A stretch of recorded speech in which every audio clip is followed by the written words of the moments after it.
So today we're going to get really practical. So let's talk about the most dangerous moment in your business. Because it's not when things are hard.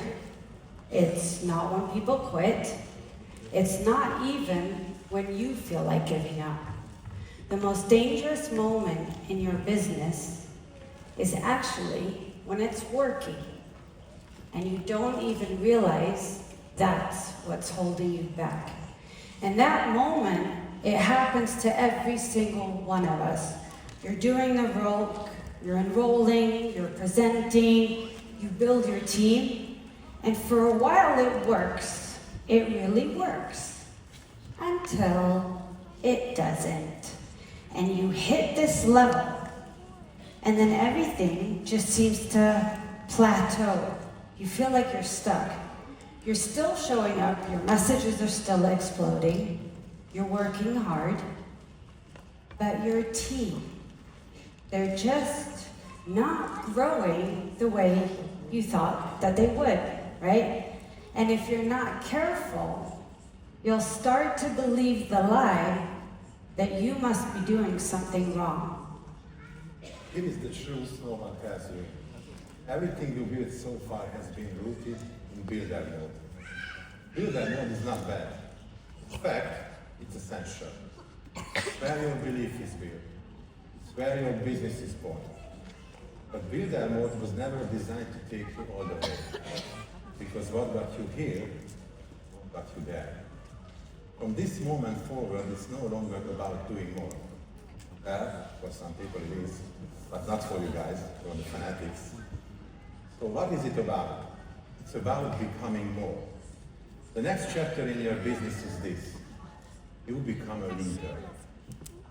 Raise up leaders. Not followers, not builders, but leaders. People who think like you, people who move without waiting, people who can lead others into the vision. When that shift happens, you're no longer just building a team, you're building something that lasts. You're not just growing income, you're multiplying impact.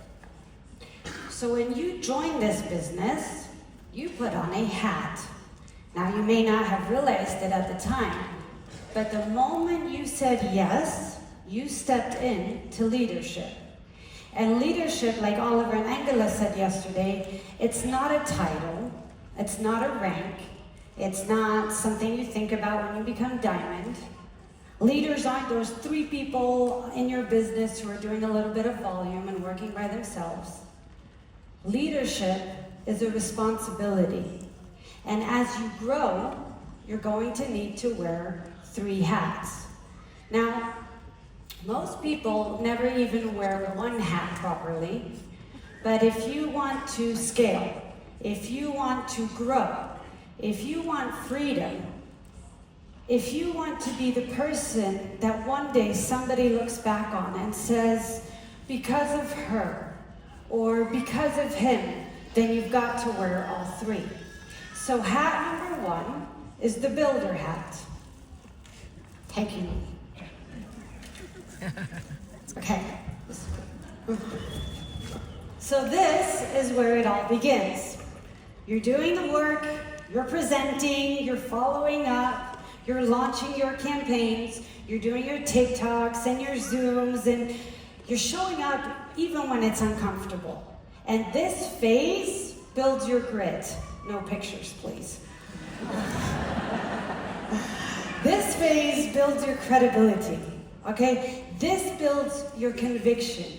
And you need all of it because no one builds influence without consistency. But builder mode is the foundation. It's not the destination.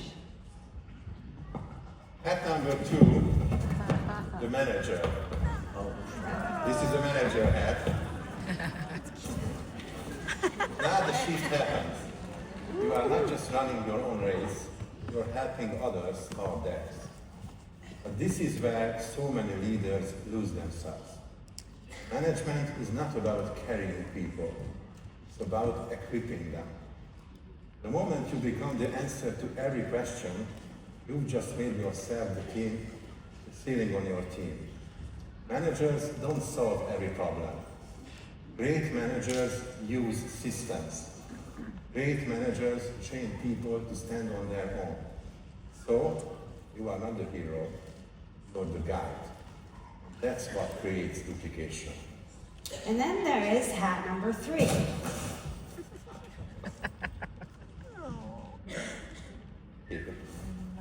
Okay, this is the leader hat.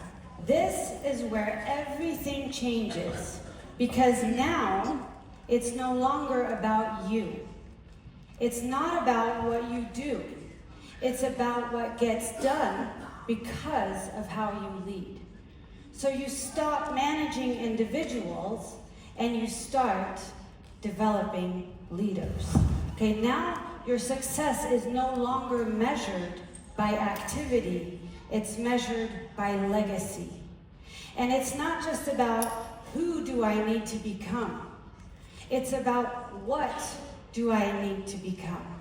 Like they said yesterday, do we need to become more consistent? Because that makes you think about the different activities that you need to take. And here's the mindset shift.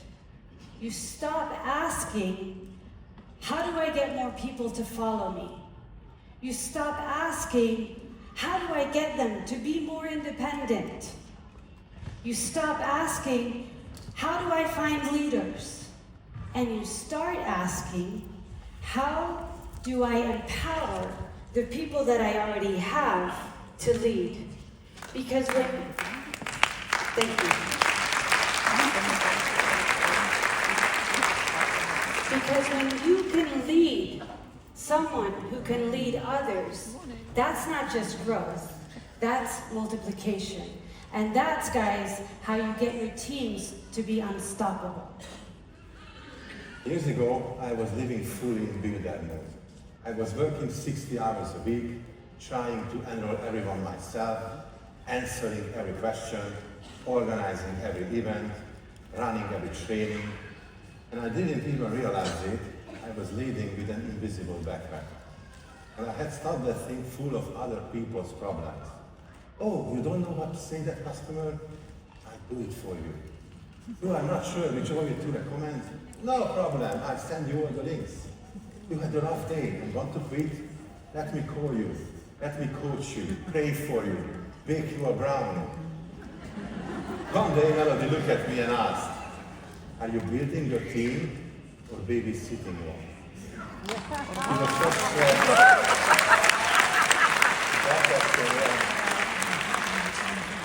She was standing there, and I wasn't sure if I should hug her or kill her. Okay, she's alive, it's okay. But she was right. That was the day I saw it clearly. We weren't exhausted because we were leading. We were exhausted because we were carrying. So what I was building, it completely depended on me. Not freedom, care. From that day on, I started stepping intentionally into the leader role. The goal shifted from building a bigger team to building a stronger team, one that could thrive even without me. But even though I wanted to lead right away, I first had to learn how to manage. What I discovered is, most people completely misunderstand this phase. Management doesn't mean texting your team every morning. Let's go, push harder, call 10 people now. That's not leadership. That's just pressure. Pressure over time doesn't build leaders. It builds burned out followers. So how should you manage? By teaching others to use the system that you use. The goal isn't for every task to rest on your shoulders. The goal is this, that anyone on your team at any time can move forward even when you are not there. So, how do you know if you're not managing well? Does your team keep asking you the same questions over and over again? If everything stops when you're not around, if you constantly feel like you have to fix everything. Thank you. Okay, that's not sustainable, and that's not leadership either. So how do you manage well? Not with more pressure, not with constant talks with your leaders. How do you become somebody who multiplies growth, not just stress? Here are 4 simple things that you can implement immediately. Number 1,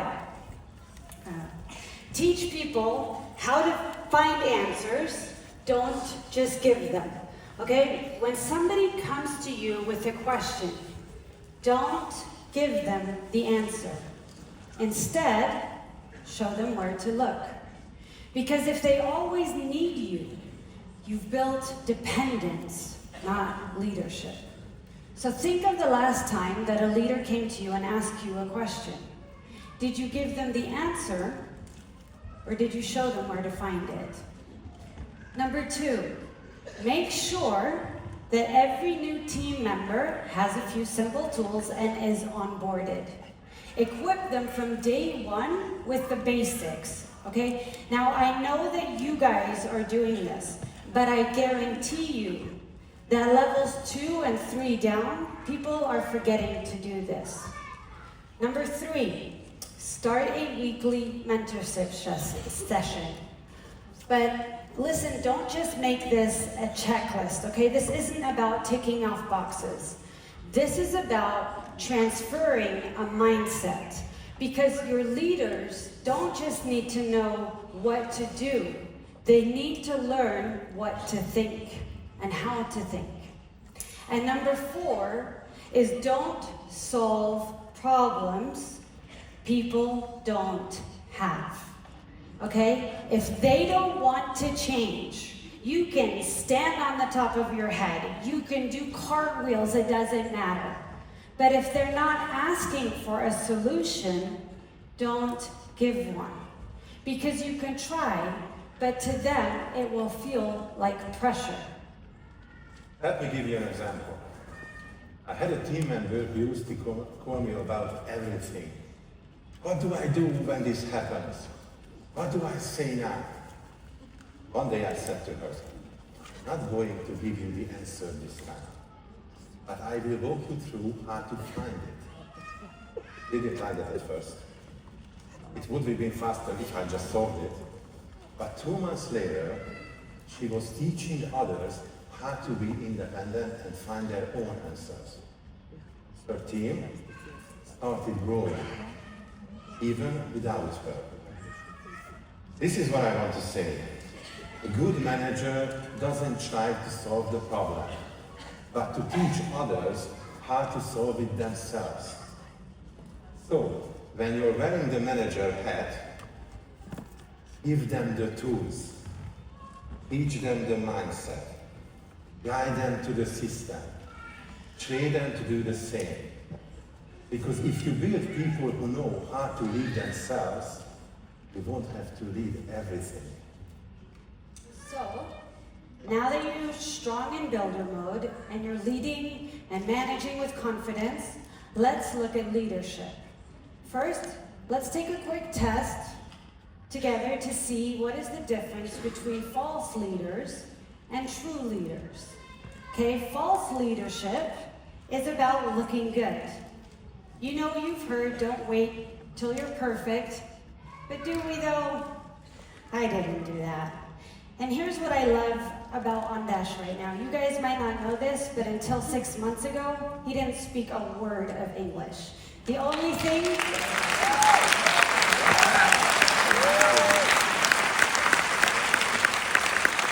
See you, nice to meet you. Good to see you, nice to meet you. Hi, my name is Andreas, good to see you, nice to meet you. So good to see you again. And that's it. But here's what I love about what he's doing and what we've seen so many of our other speakers do. They care more about equipping you than about whether your English is perfect or not. We don't care, okay? True leadership is about doing and building something that others can replicate. Okay, false leaders collect followers. True leaders multiply leaders. False leaders build moments where they can shine. True leaders build systems. False leaders seek attention. True leaders pass on responsibility. False leaders need recognition because of me. True leaders give recognition to others. False leaders remain irreplaceable. True leaders make themselves replaceable. Do we have any false leaders in here? Hands up. No false leaders? You guys are all the true leaders. The false leaders went to the other MLM companies, right? Okay, seriously ask yourself, are you the only one who's closing the sales? Are you the one who's onboarding all of the new customers? Is your team watching you but never duplicating you? Are you the only one who's scheduling all the Zoom meetings? Do events only happen if you organize them?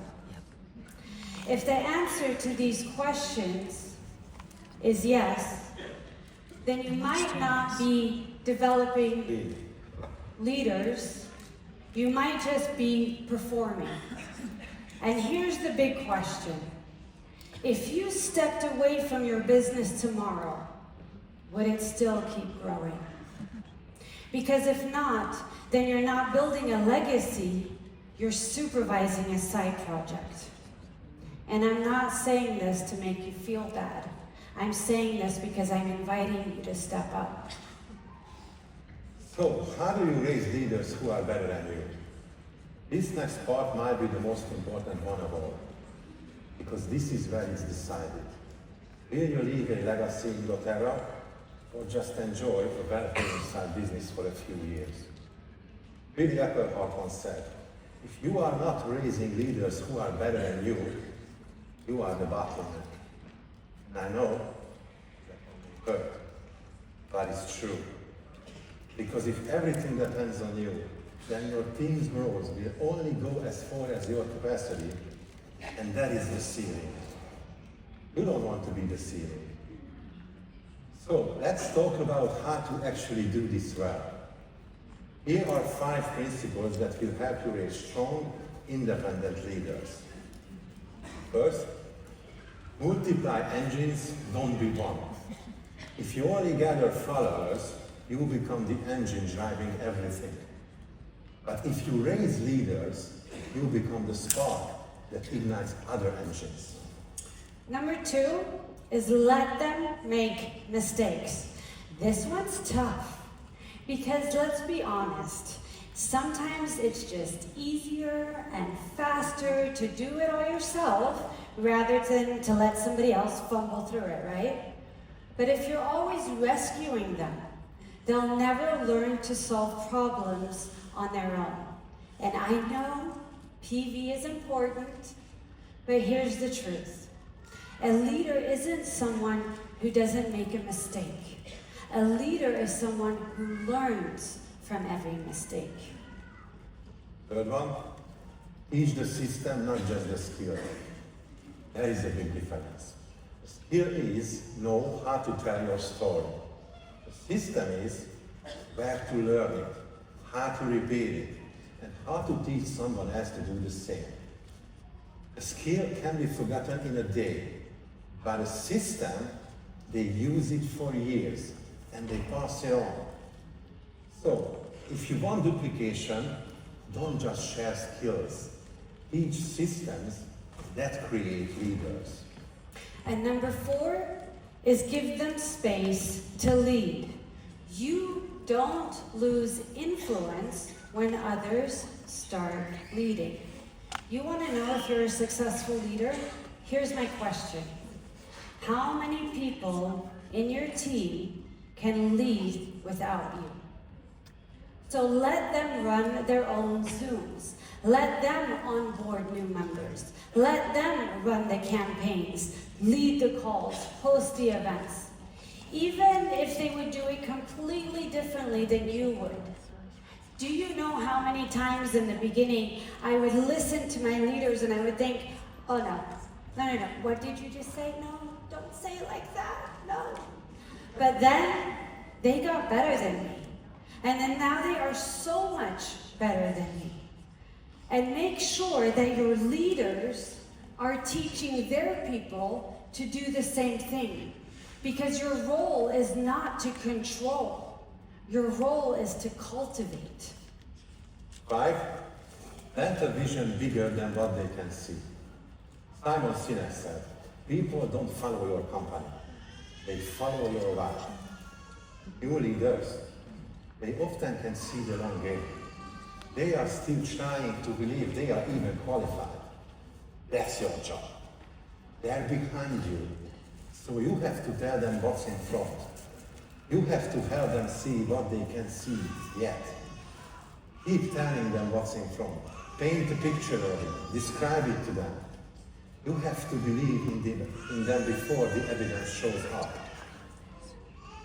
And finally, let them make decisions.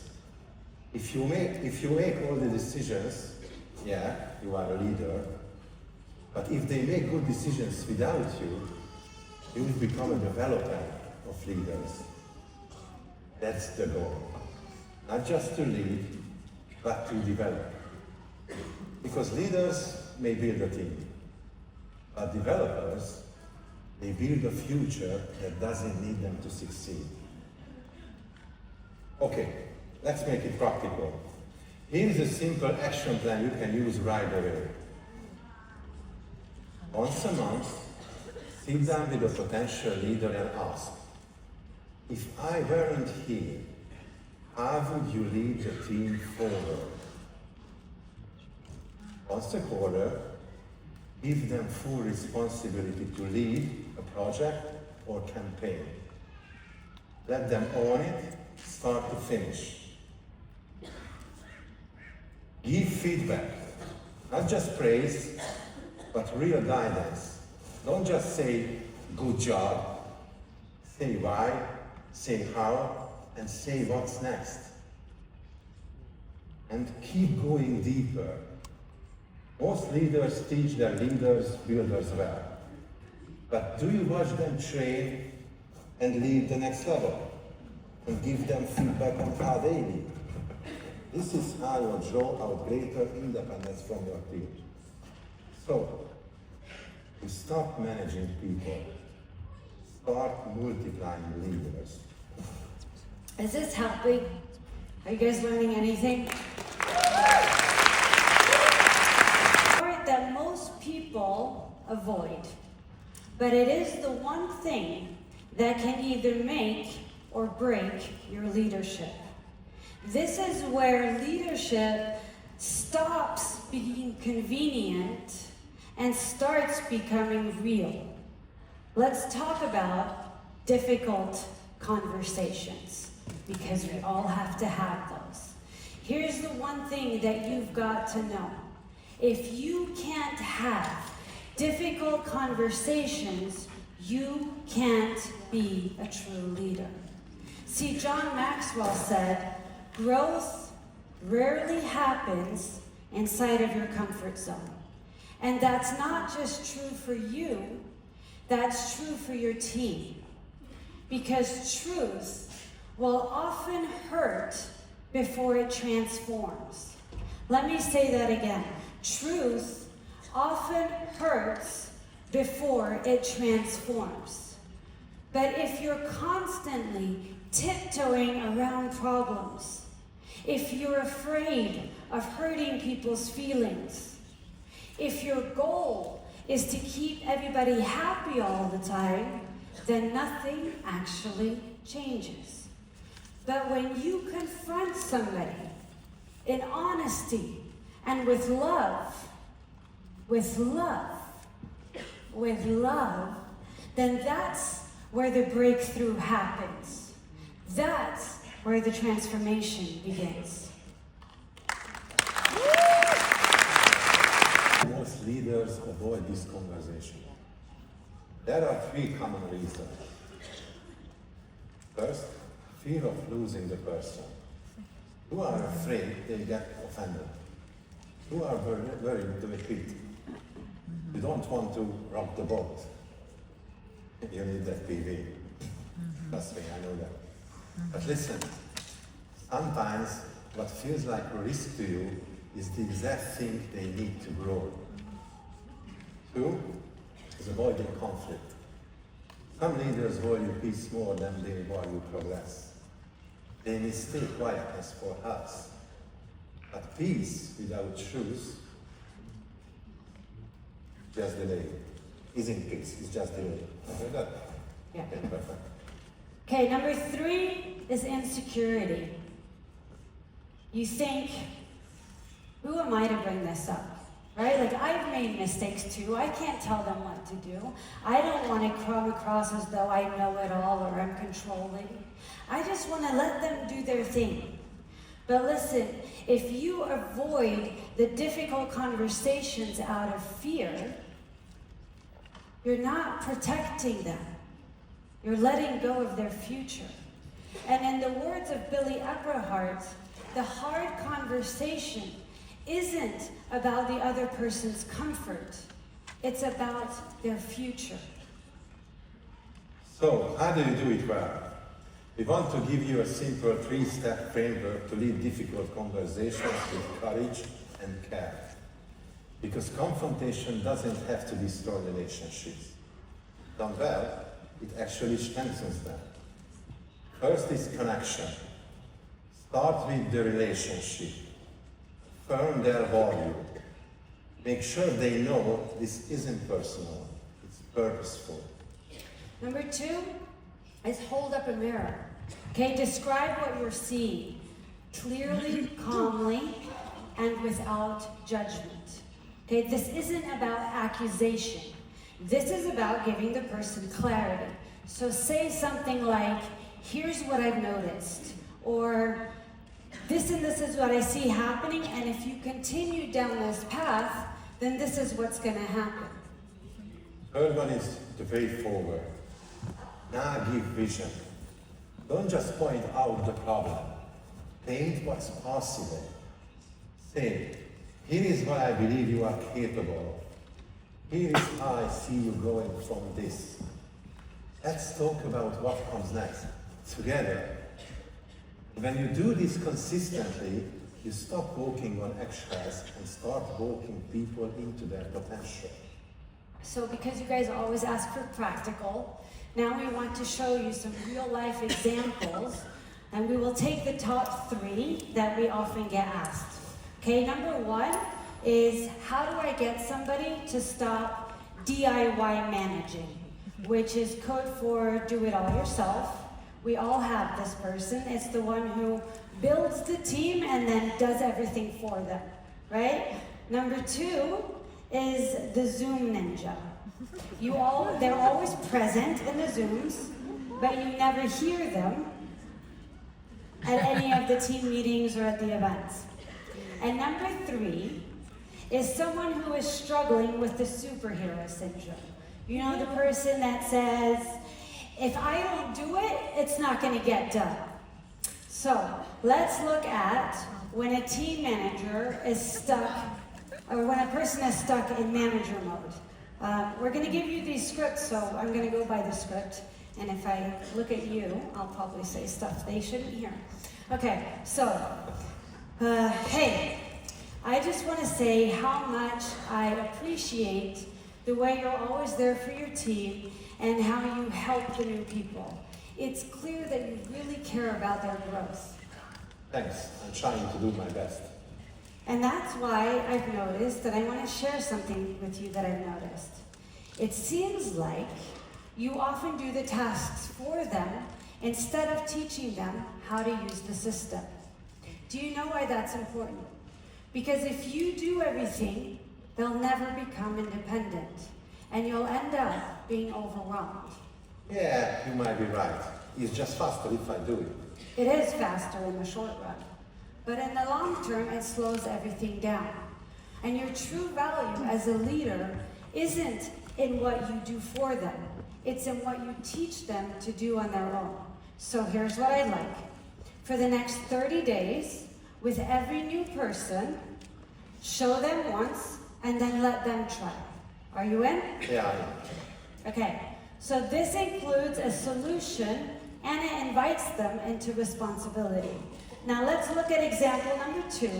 How would you confront somebody who's really good at staying invisible? I want to say how much I value your loyalty and how I can always count on you. One of your greatest strengths is that you're really reliable. Thanks, I do my best.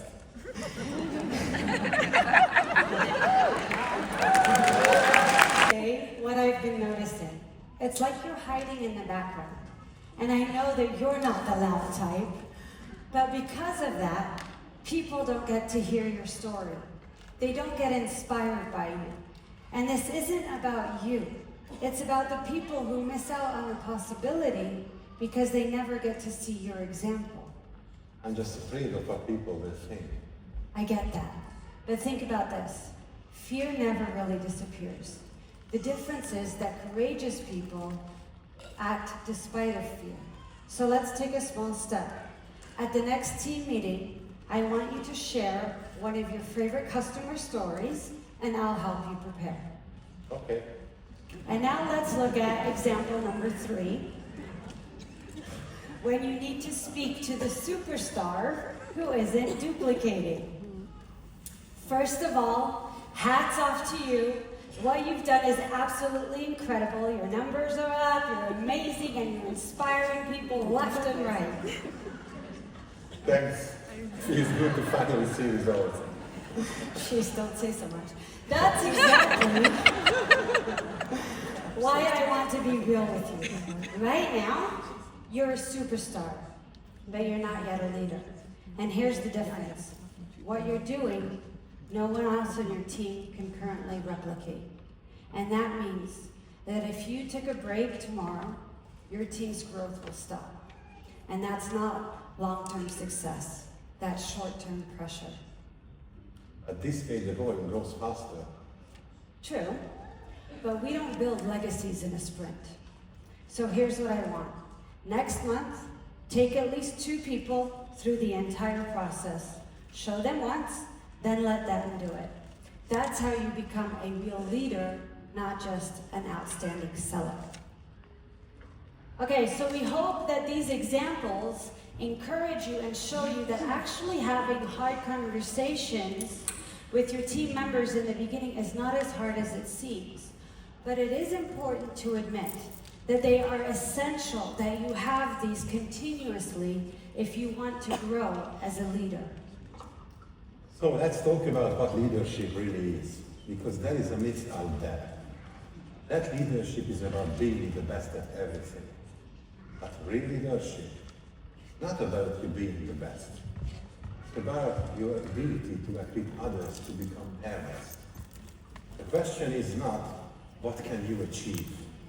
The real question is, what can the people you lead achieve without you? Here is the bad news. If you're the one starting everything, just giving others little parts, then you are not leading. You are the bottom. And this isn't to offend you. It's just the truth. And it's exactly why so many things hit a plateau. Because everything still leads back to the leader. The good news, you can change that. Let us show you 5 leadership shifts that will help you stop being the bottleneck and start building freedom.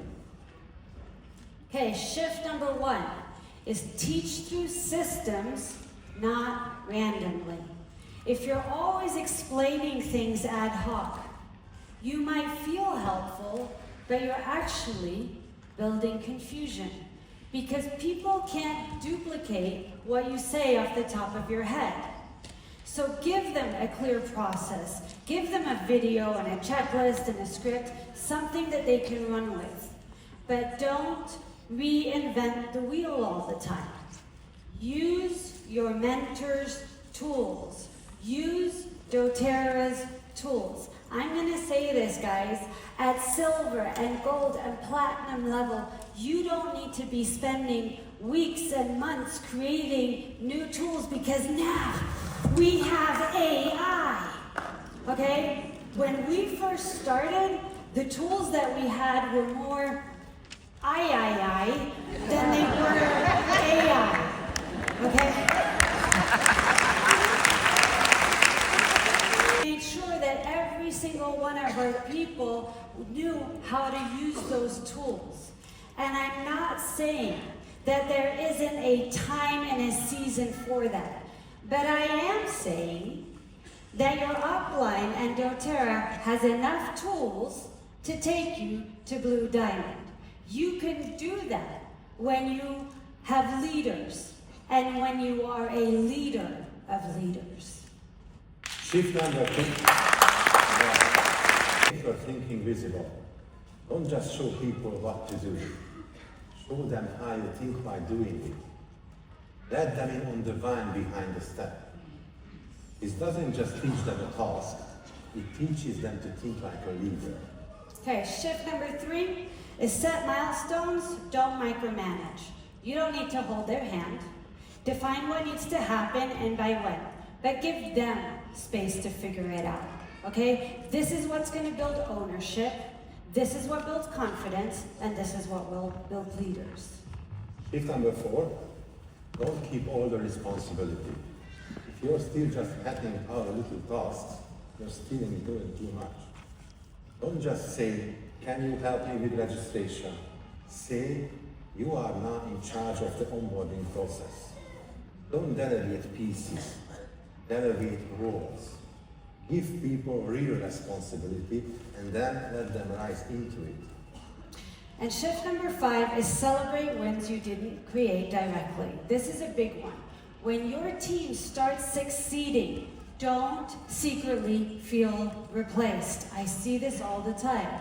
Because true leadership is measured by how well you can put others into the spotlight. Okay, when they win, that's when you win.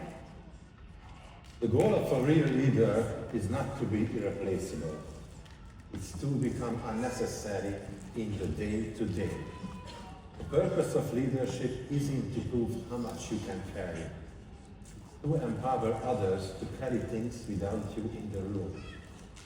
The world doesn't need more people chasing titles. It doesn't need more leaders obsessed with platforms, perks, or applause.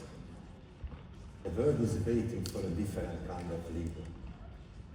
And who makes the complicated simple, brings stability when everything else is shaking, calls out the gold when everyone else sees only dirt.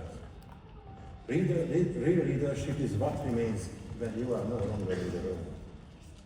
This business, leadership isn't measured by how much you do, but by who you raise up. Your job is to develop leaders who can build, think, and grow without you. Because if the whole team collapses the moment you step back, or your TikTok channel gets locked, you didn't build leadership. You built dependency. Leadership is when your team is overwhelmed, you walk in clear-eyed and say, here is the next step. Let's take it together. And let's be real for a second. You're going to mess up. You're going to face fear. And you're going to have weeks where you feel like, or even months, where you feel like, I'm not a leader. Why am I even doing this?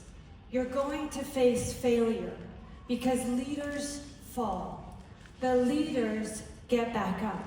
And when they rise, they help others too.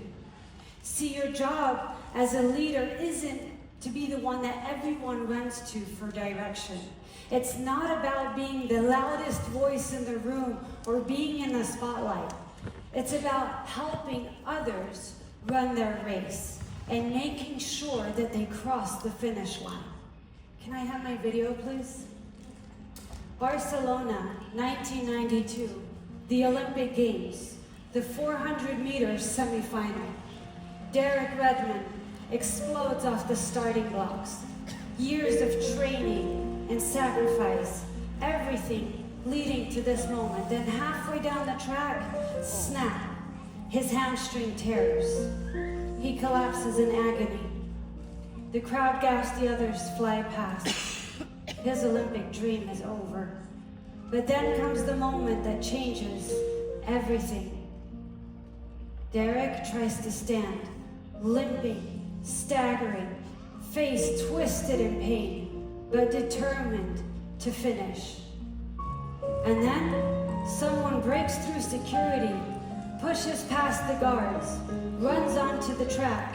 It's his father, Jim Redmond. He wraps his arm around his son, looks him in the eye and says, "You don't have to do this alone. Let's finish together." And with tears streaming down his face, Derek leans into his father's shoulder. Step by painful step, they cross the finish line together. The crowd will rise to its feet, not because he won a gold medal, but because he showed us what real leadership looks like. Yes, leadership is about not quitting. Yes, it's about rising when life knocks you down. But even more, it's about being the shoulder someone can lean on when they can't go any further. See, leadership is about carrying people when they're break. It's about standing against the voices and sometimes even the people that are trying to stop you from fulfilling the calling on your life. That father didn't care how it looked. He cared about getting his son across the finish line. That is leadership. Not titles, not positions, not speeches. It's stepping out of the stands, getting under someone's weight and saying, "You're not finishing this race alone." Because the greatest leaders are not remembered for how fast they run their race, but for how many they helped carry across the finish line with them. Of helping others get what they want. Their growth, their dreams, their breakthroughs. So my friends, let's not lead for applause. Let's lead to make an impact. Let's not chase the spotlight, but let's raise up people who could rise and shine brighter than we ever could. And when it is our time to step back, may our legacy not be in what we built for ourselves, but in what we passed on to leaders who are ready to run further than we ever could. Thank you.